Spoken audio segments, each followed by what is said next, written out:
A nossa jornada, ela começou na década de 80, né? Então, a AspenTech ela nasceu dentro da MIT e desde lá dos primórdios, desde antes de 2000, a gente já fala de ferramentas MPC, Multiprocess Control. Quando a gente já entra aí nos primórdios aí de 2000, a gente já traz a analítica preditiva avançada, que é muito aplicada em gestão de ativos. A gente já entra com também MPC autoadaptativo, então a gente já está trazendo um outro salto de inovação para essa área de otimização de processos. E o que a gente traz mais vamos dizer assim, mais novo hoje, que eu posso destacar, é nossa ferramenta, que é o Virtual Advisor. O que é o Virtual Advisor? Ele é justamente uma interface que a gente agrega dentro por exemplo, a nossa ferramenta de APC, que é o DMC3, onde o operador ele consegue interagir com a ferramenta da seguinte forma. Ele pode fazer perguntas para o agente: por que está acontecendo isso dentro do meu processo? Como eu posso elevar o meu processo para esse patamar? Então, essas perguntas direcionadas dentro da nossa plataforma e que vai dar feedbacks de como alcançar objetivos ou do porquê está ocorrendo alguma coisa dentro do contexto e cenário do próprio cliente, do processo do próprio cliente. Comumente, o que a gente vê em termos de mercado é que houve um avanço muito grande em muitas frentes relacionadas à otimização de processo. Mas chegou um dado momento em que a gestão dos ativos ela não acompanhou essa jornada de melhoria de processo. Então, os ativos eles começaram a ser um gargalo para manter melhores patamares de produção, de operação e tudo mais. Então, daí entra essa importância maior. Então, hoje, a gente vê um movimento muito grande de implementação de centros de monitoramento de ativos, então, implementação de uma infraestrutura de instrumentação para melhor monitorar os ativos, que esse é um passo fundamental. O passo após esse, né? Então eu tenho toda a instrumentação, agora eu tenho dados. Como que eu faço uso desses dados, né? Então, como que eu posso fazer uso desses diferentes sistemas, monitoramento de vibração, sensores estão disponíveis no processo, sensores de temperatura, como que eu posso agregar tudo isso de uma forma que eu vou ter um real retrato do que está acontecendo naquele ativo, para que disso eu consiga antecipar. Esse ativo vai falhar em tantos tempos.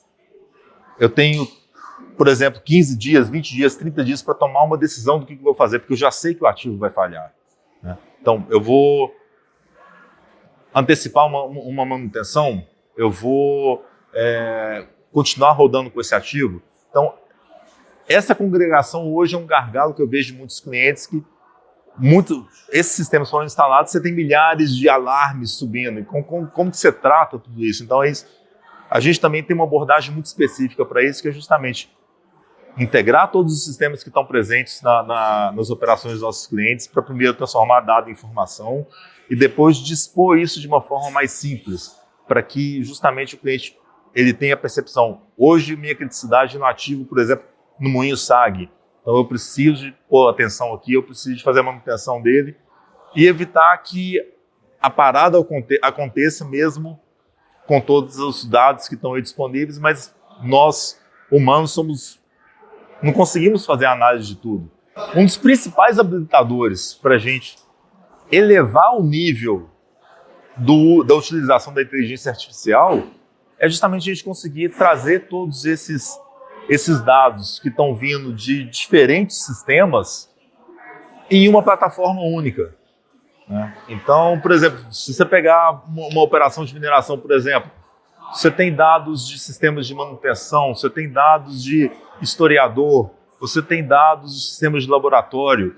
Então são diferentes plataformas que não se comunicam entre si e que, a partir do momento que a gente consegue trazer isso dentro de uma estrutura única, a gente potencializa e habilita mais ainda a utilização da inteligência artificial a partir do momento que a gente está unificando dados aí que estão disponíveis para a própria tomada de decisão.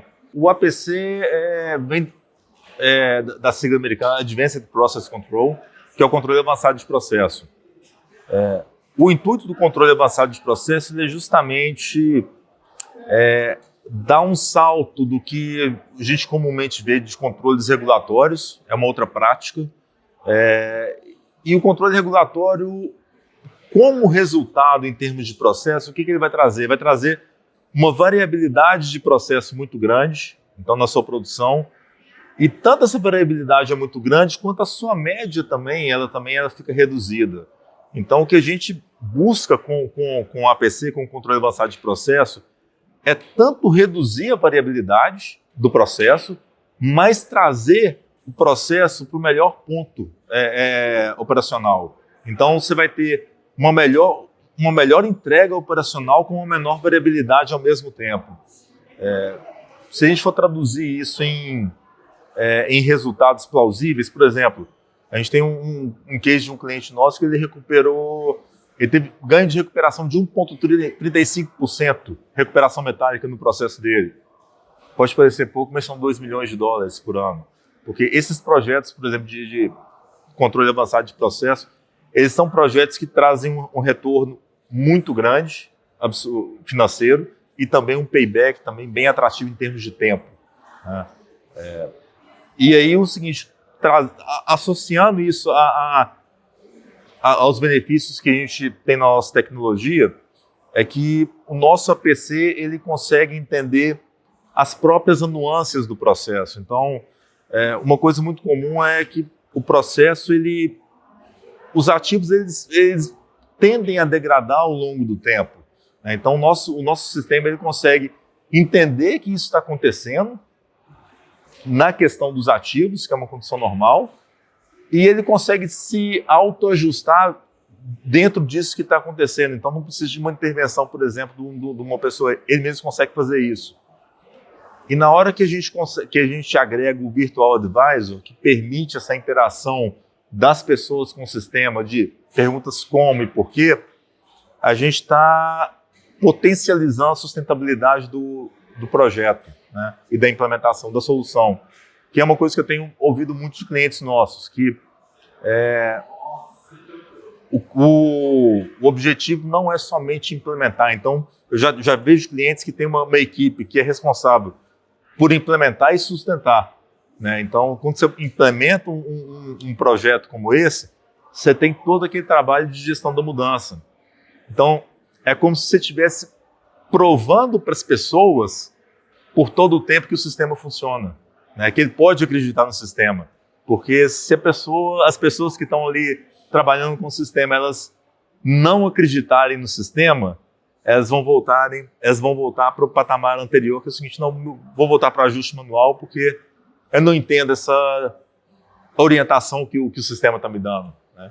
Então, isso daí eu acho que é quando a gente fecha esse loop e que é quando a gente volta para o que eu trouxe de conceito que a gente tem dentro da Aspen, que é a IA industrial. Né? A IA industrial é justamente a aplicação sustentada da IA de uma forma que ela possa ser escalável, com a mesma solução ser escalável dentro do processo, e de uma forma que que a gente consiga aplicar a IA dentro de parâmetros do processo que vão trazer resultado para o cliente, para não fugir de parâmetros de processo, ou seja, é o que a gente chama de colocar os guardrails, né, dentro que a gente fala dentro da Aspen.